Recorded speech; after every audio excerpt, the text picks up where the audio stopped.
Hello dear friends, welcome to our YouTube channel state learning point में संतोष आप सबको हमारे चैनल में स्वागत करता हूं।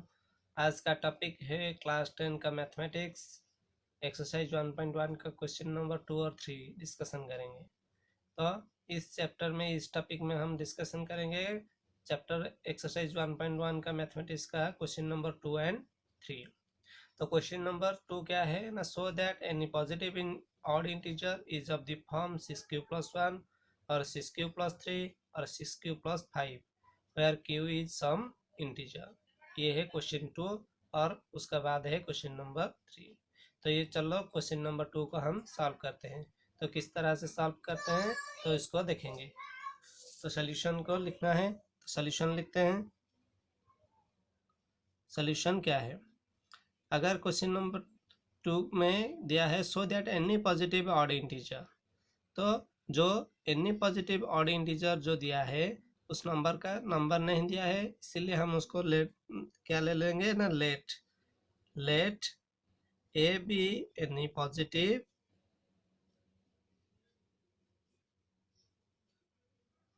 Odd integer, let a B any positive odd integer. खाली हमें यदि पॉजिटिव, अगर हम सिर्फ पॉजिटिव इंटीजर लेंगे तो भी हो सकता है। यहाँ पर a B any positive odd integer and b is equal to 6, क्योंकि हमारे थियोरम क्या कहता है, Euclid's division algorithm a is equal to b q plus r. अगर ए बी यानी पॉजिटिव इंटीजर होता है तो बी होता है 6, क्योंकि यहाँ पर मल्टीपल दिया है 6q+1 6q+3 और 6q+5 फॉर्मेट में। तो हम यहाँ पर बी क्या ले लेंगे ना, 6 ले लेंगे। लेट ये वाला हम क्या लेते हैं ना, लेट एक अनुमानिक वैल्यू है। तो ए अगर एनी पॉजिटिव इंटीजर है और b इज इक्वल टू 6 से होता है, so according to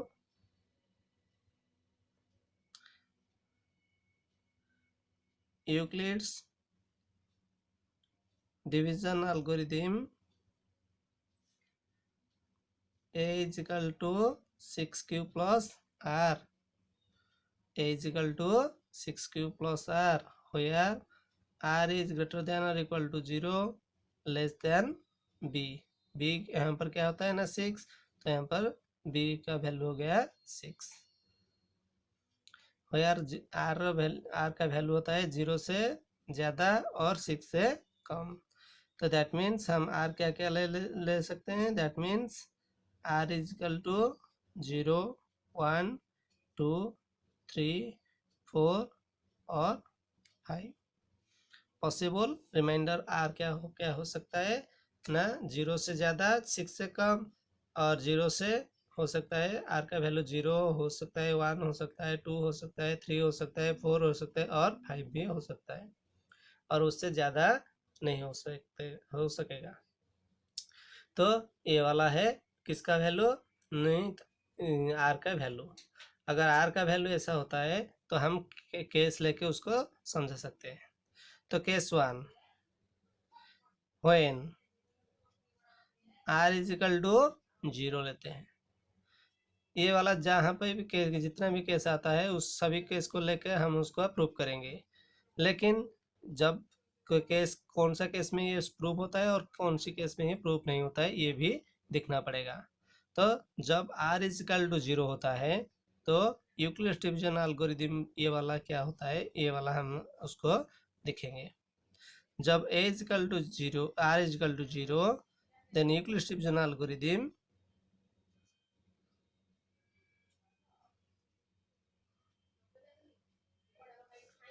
a is equal to 6q+0, that implies a is equal to क्या होता है 6q।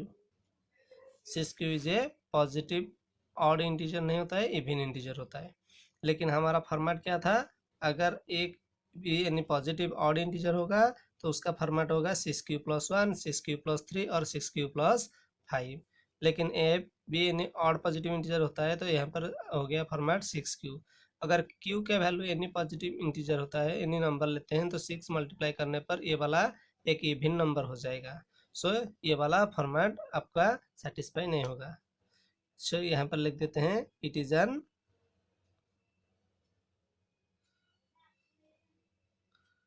Even number, it is an even number. लेकिन हम ए को क्या लिए हैं, ए बी यानी पॉजिटिव ऑड इंटीजर। जब भी वो ऑड पॉजिटिव आएगा उसका फॉर्मेट ये वाला सब आएगा, लेकिन ये वाला हो गया इवन नंबर तो इसीलिए उसका फॉर्मेट नहीं आया। तो ये केस 1 सेटिस्फाई नहीं हुआ है। लेकिन केस 2 ले लेंगे, देखते हैं क्या होता है। Case 2, when r is equal to 1।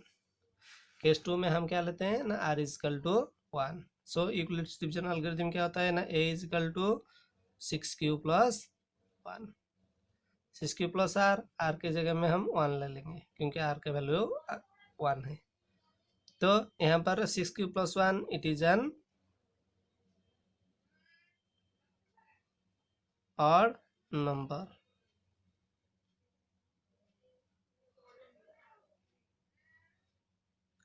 Odd positive integer. तो जब भी ए ऑड पॉजिटिव इंटीजर आया ए, उसका फॉर्मेट क्या हो गया ना, 6q plus 1।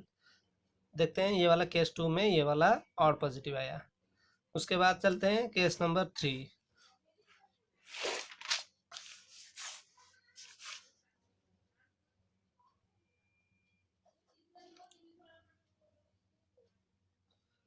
When r is equal to 2। तो जब r इज इक्वल टू 2 होता है तो उसका फॉर्मेट क्या होता है यूक्लिड्स डिवीजन एल्गोरिथम का ना, a is equal to 6q plus 2। So 6q is an even number, हम पहले भी प्रूव कर दिए। जब एक इवन नंबर में एक 2 ऐड होता है तो उसका नंबर क्या हो जाता है ना, even. So it is N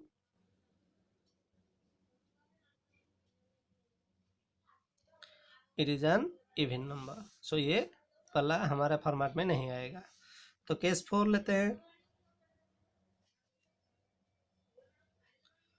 when r is equal to 3, तो a is equal to 6q plus 3।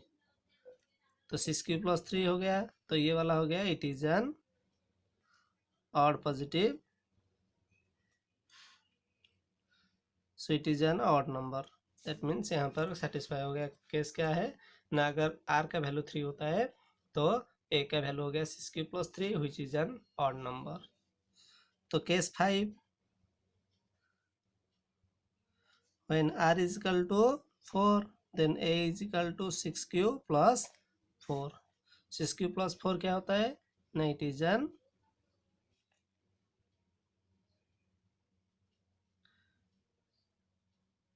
Even number.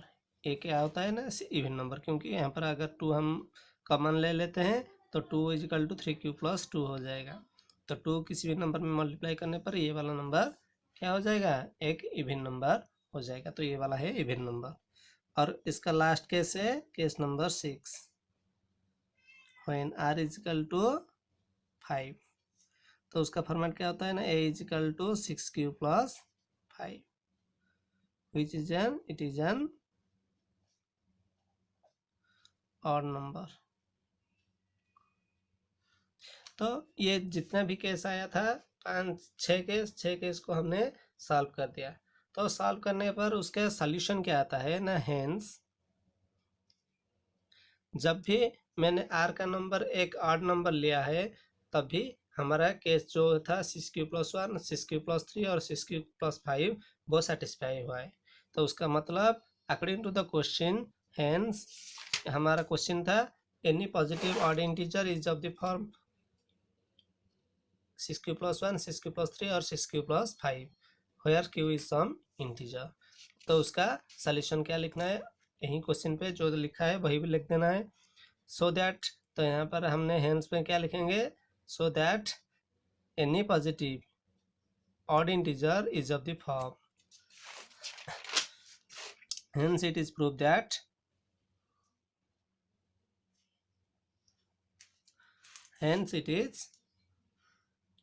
hence it is proved that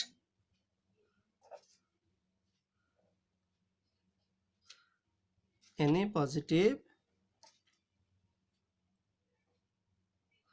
odd integer is of the form 6q plus 1 or 6q plus 3 or 6q plus 5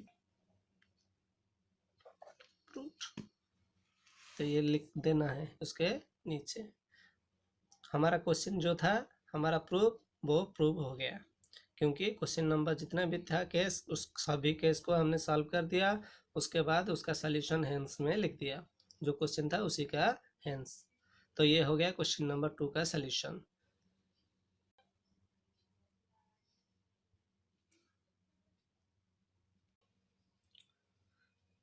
तो उसके बाद चलते हैं question number 3 को।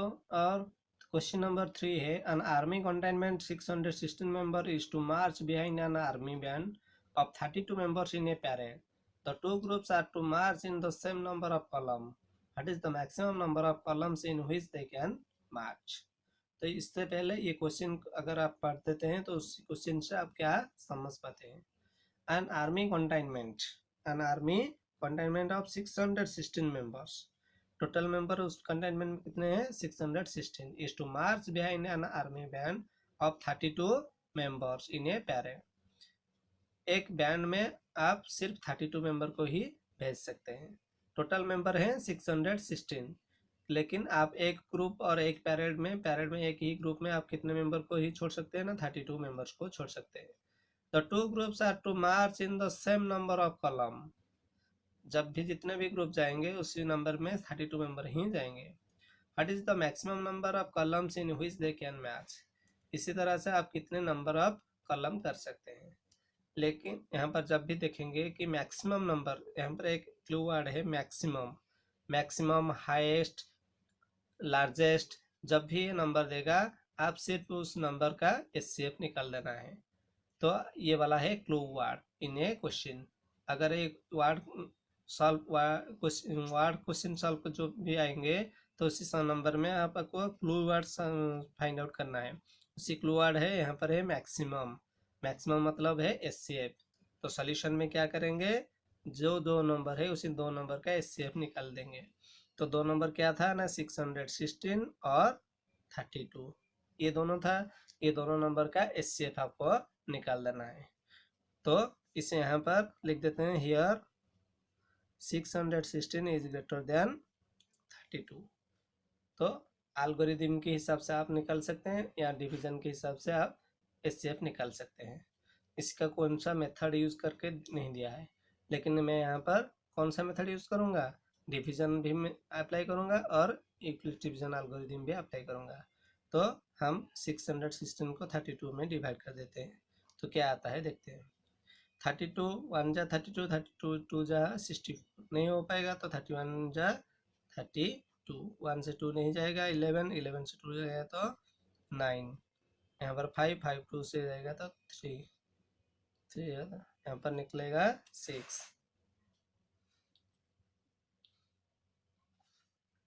तो 32 का table में कहाँ पर है? 296।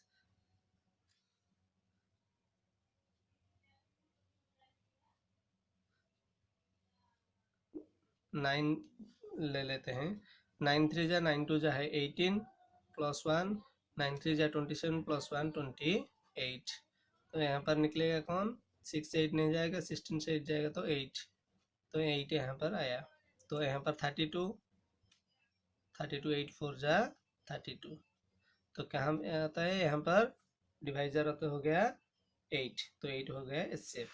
तो इसी को हम यहाँ पर लिख देते हैं किसी के हिसाब से, according to Euclid division algorithm. So according to Euclid division algorithm, A is equal to BQ plus R. That implies 616 is equal to 32 into 19 plus 8. 32 plus 19, 32 into 19 plus 8. यहाँ पर reminder R is not equal to, here R is not equal to 0, so इस process continue होगा। तो यहाँ पर continue क्या होगा ना? 32 remainder 8 into 4 plus 0, R is equal to 0। तो रिमाइंडर जब भी 0 हो गया तो वहाँ पर डिविडेंड क्या है? डिवाइजर, से डिवाइजर 8, तो hence HCF is equal to 8। Hence आपको लिख देना हेंस 8 नंबर ऑफ, क्वेश्चन क्या दिया है फिर से देख देते हैं पहले से वाला। आपको कौन सा नंबर दिया है, what is the maximum number of column in which they can march, कितने नंबर कॉलम में वो मार्च कर सकते हैं। तो आपको यहाँ पर लिख देना है हेंस 8 नंबर ऑफ कॉलम्स,